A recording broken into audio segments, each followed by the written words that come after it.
Bonjour à tous et bienvenue dans ce nouveau tutoriel SketchUp. Aujourd'hui nous allons aborder un sujet incontournable, les végétaux, comment les représenter dans vos projets, quelles sont les différentes manières de les intégrer selon le type de rendu souhaité et surtout comment obtenir des rendus tout en gardant un fichier léger et facile à manipuler. Nous aborderons un exercice où nous réaliserons un arbre à partir d'une photo qui fera toujours face à la caméra pour un rendu hyper réaliste. Alors pour moi dans SketchUp il existe 3 catégories de végétaux. La première on va aller assez rapidement parce que ce n'est compatible que pour les personnes qui ont la version Studio de SketchUp. Donc, ça permet de faire des rendus réalistes directement dans SketchUp avec une palette d'outils qui est directement intégrée qui nous donne des végétaux mais aussi des éléments 3D de qualité vraiment réaliste. Alors comment ça se compose? Quand je clique ici, j'ai une bibliothèque avec beaucoup d'éléments. Il va me suffire de cliquer sur un élément pour directement le télécharger dans le projet. Je vais lancer un rendu interactif. Voilà.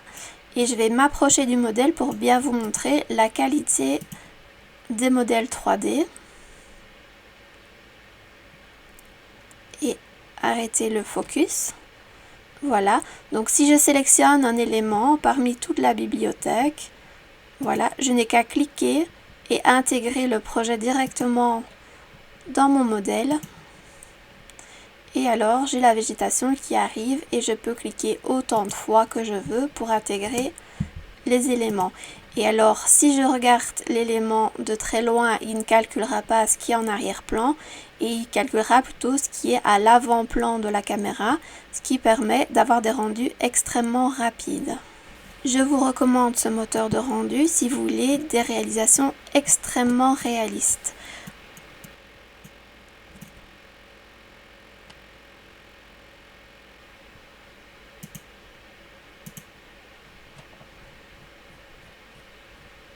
Alors, la deuxième catégorie avec laquelle vous êtes habitué de travailler, ce sont des éléments 3D de la bibliothèque 3D Warehouse. Alors, ils sont relativement bien réalisés, tout dépend de votre ordinateur. À partir du moment où on met les ombres et que votre ordinateur ralentit, c'est peut-être parce que les éléments sont extrêmement complexes pour SketchUp. Si je prends l'élément et que je regarde comment le composant a été réalisé, si je sélectionne par exemple une partie de l'arbre et que je regarde dans les infos sur l'entité et que je regarde par exemple ce groupe, eh ben il est représenté à peu près déjà 4000 fois dans le modèle. Donc ici je n'ai que 2 arbres, donc imaginez quand vous avez énormément de végétation. Alors ça va ralentir votre logiciel et ça peut poser problème. L'avantage c'est que je peux le regarder du haut et de face et le rendu à chaque fois est très bon. Ce que je vous conseille, c'est d'utiliser ces arbres plus complexes en 3D uniquement pour les éléments qui sont vraiment au premier plan de la caméra. Pour ce qui est éloigné, on va voir qu'on va utiliser plutôt des éléments 2D qui font face à la caméra. Alors ces éléments-là, pour les trouver, c'est assez simple. Vous en avez déjà beaucoup de gratuits sur les extensions 3D Warehouse. Du coup, comment ça fonctionne? Vous cliquez ici sur cette icône pour lancer 3D Warehouse. Je vous conseille toujours de faire une recherche en anglais. Il y a beaucoup plus de propositions qu'en français. Donc si je mets 3D Tree et que je lance la recherche, vous allez voir qu'il y en a déjà des centaines que vous allez pouvoir utiliser de bonne ou de moyenne qualité. Donc simplement vous cliquez sur un élément et vous pouvez directement le télécharger dans le modèle. Attention que la taille du fichier peut être importante. Et là, hop, j'ai mon palmier. Ce que vous pouvez faire également, c'est utiliser des arbres un peu plus schématiques, qui sont extrêmement légers. Vous pouvez en mettre des centaines, ça ne représente aucune difficulté pour le logiciel. Et la dernière façon qu'on va aborder aujourd'hui, c'est comment réaliser des végétaux en 2D qui font toujours face à la caméra. L'avantage, c'est qu'ils sont extrêmement réalistes. Mais alors il ne demande absolument aucune ressource au logiciel. Si je regarde ici, réaliser une plante comme ceci en 3D, ce ne serait pas réaliste. Ici c'est simplement une photo que j'ai détourée et que je lui ai demandé de faire face à la caméra. Comme ça je peux mettre énormément d'éléments et créer moi-même mes éléments, mes fleurs ou mes arbres à partir d'une simple photo. Le désavantage, c'est que ça donne très bien en vue de face. Par contre, si je venais à regarder du haut, je m'aperçois que les éléments sont en 2D. Donc ces éléments-là, au final, je vais pouvoir plutôt les mettre en arrière-plan parce qu'ils ne demandent pas du tout de ressources au logiciel.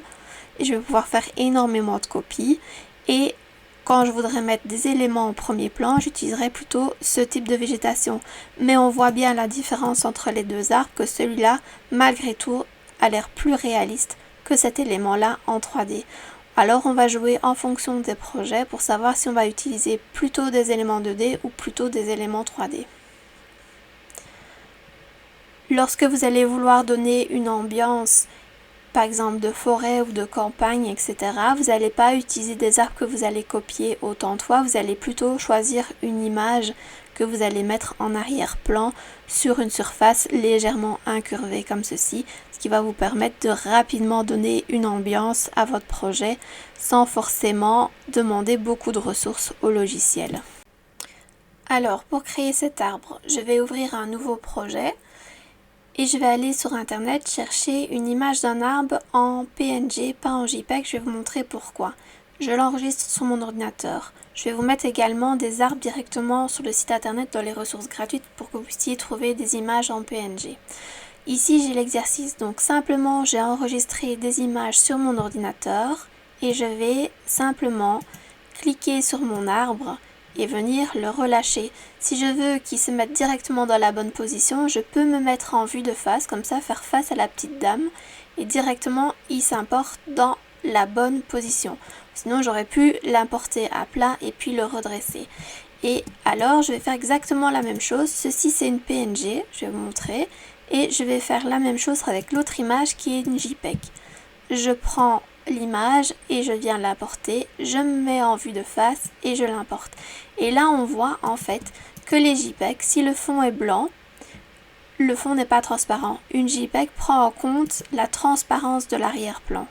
Donc ça c'est une grosse différence. Ceci je n'en veux pas. En tout cas si je le fais, on va voir à chaque fois, je vais devoir être plus précise quand je vais détourer l'image, ça va me prendre énormément de temps. Alors que ici je peux être un peu plus grossière, quand je vais détourer l'image, je ne vais pas devoir être aussi précise avec une PNG qu'une JPEG. Donc cet élément là, je peux le supprimer. Alors, plusieurs choses à faire. Quand je vais afficher les ombres, on voit que mon élément ne projette pas d'ombre. Donc là, madame, c'est un composant qui fait toujours face à la caméra. C'est exactement la même chose qu'on va faire avec cet arbre. Alors, je vais cliquer droit et éclater l'image. Et là, je vois l'ombre arriver. Et je vais faire un clic droit et je vais choisir d'en faire un composant. Si je n'avais pas éclaté, au clic droit, j'aurais pas pu faire un composant. Donc d'abord éclater l'image, puis cliquer droit et cette fois-ci, on va choisir de créer un composant. Je vais lui donner un nom.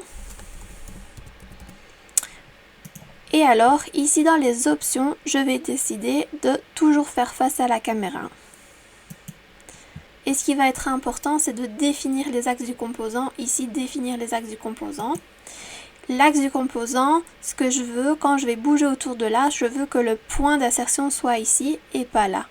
Du coup, je vais zoomer et je vais utiliser le code couleur, le même que celui-ci, en faisant bien attention d'avoir le code bleu toujours vers le haut. Premier clic, deuxième clic, en faisant attention que l'axe bleu soit vers le haut. Une fois que j'ai fini, je vérifie que remplacer par la sélection est coché, par défaut c'est coché et je peux appuyer sur créer. Maintenant quand je bouge, vous voyez, c'est bien à partir de l'axe. Si c'était à partir de là, vous allez avoir des soucis. Donc ça c'est important. Si vous aviez oublié cette étape-là, c'est pas grave. Vous pouvez double-cliquer dans l'élément et venir ici dans axe et venir le replacer manuellement. Alors, ce qui nous intéresse ici, c'est d'avoir des ombres un peu plus réalistes. Soit vous vous dites je ne veux pas d'ombre, ça peut être aussi une possibilité. Vous pouvez simplement cliquer sur votre composant, venir ici dans les paramètres de votre composant et décider que les ombres ne sont pas projetées. Ça peut, si vous voulez aller extrêmement vite et que vous n'avez pas besoin des ombres, vous pouvez simplement décocher cette option.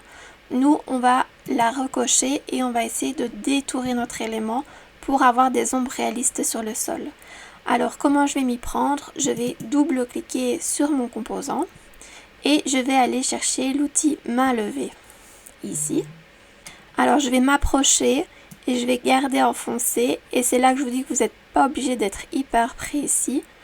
Je vais comme ceci détourer mon arbre, relâcher, recommencer à nouveau. Je vais vous le mettre en accéléré.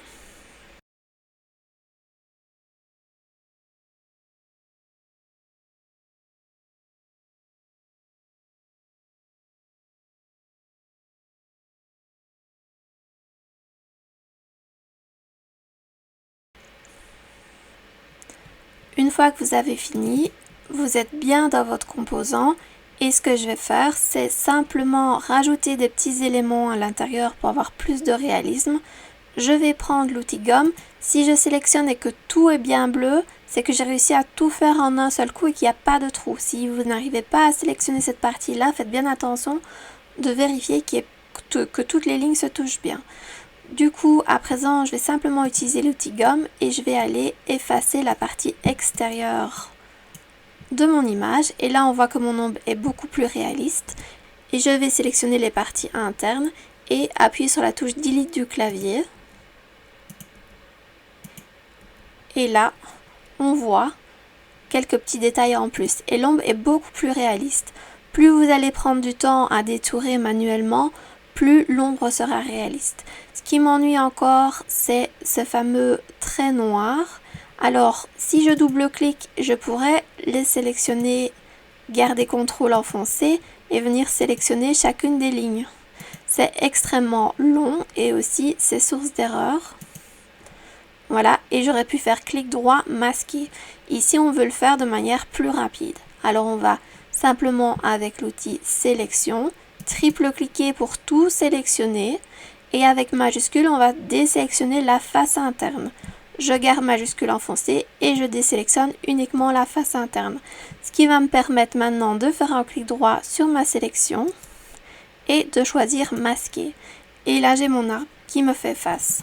Je peux, avec l'outil échelle, redimensionner et venir faire autant de copies que je souhaite et aller faire la même chose avec d'autres arbres.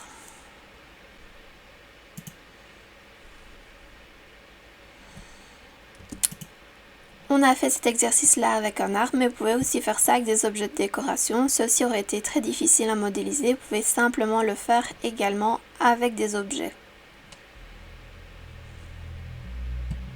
Si cette vidéo vous a plu, n'hésitez pas à vous abonner pour ne rien manquer des prochains conseils et astuces SketchUp. Si vous avez des questions ou des suggestions sur des sujets à aborder, laissez-moi un commentaire juste en dessous.